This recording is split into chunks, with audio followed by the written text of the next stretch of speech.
हाँ राधिका, तब इतनी बारिश हुई थी कि आधी फसल गल गई थी। खेती किसानी की यही समस्या है, बारिश कम हो तो दिक्कत और ज्यादा हो जाए तो दिक्कत।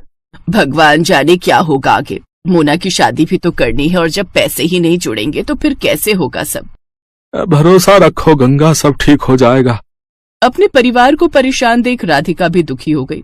वो अब अपने परिवार की मदद करने के बारे में सोचने लगी और फिर, पापा एक बात कहनी थी आपसे। हाँ बेटा बोलना, क्या बात है? मोना की शादी के लिए कितने पैसे चाहिए आपको?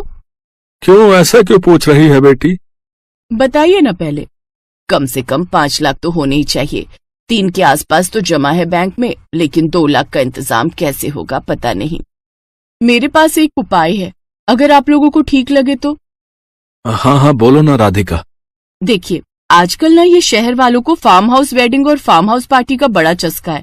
हमारा खेत हाईवे से लगा हुआ है, दिल्ली भी दूर नहीं है, तो बस हमें हाईवे से खेत तक का रास्ता ठीक करना है, लकड़ी से खेत की बाउंड्री करनी है और कुछ चारपाइयां और सजावट का काम करना है और एक अच्छा सा नाम सोचकर एक बोर्ड लगाना है।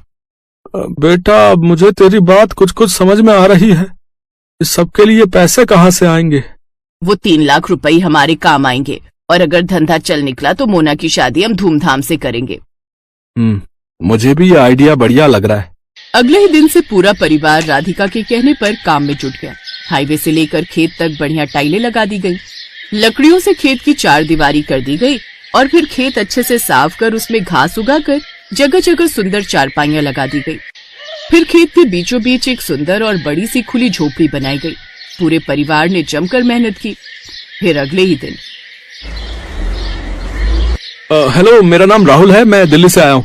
ये रिजॉर्ट पहली बार देखा, क्या परसों शाम के लिए स्पेस अवेलेबल है? हाँ जी बिल्कुल। क्या फंक्शन है?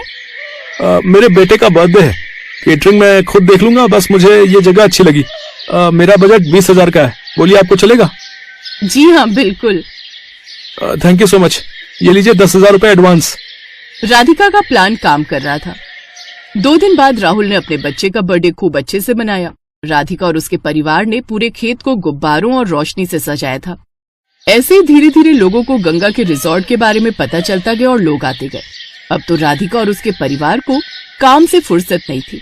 फिर ठीक 2 साल बाद, भैया खाना जल्दी लगाओ, बारात आने वाली है। जी मैडम, अभी लगाता हूँ।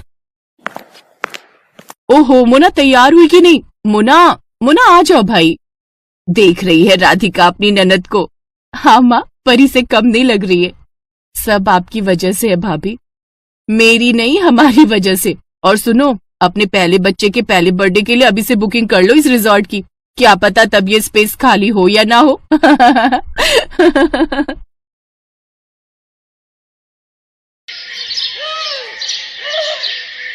विदाई के वक्त सिमरन अपने पिता से लिपट कर खूब रोती है। बाबा बाबा, मुझे आपकी बहुत याद आएगी, अब मैं कैसे रहूंगी आपके बिना।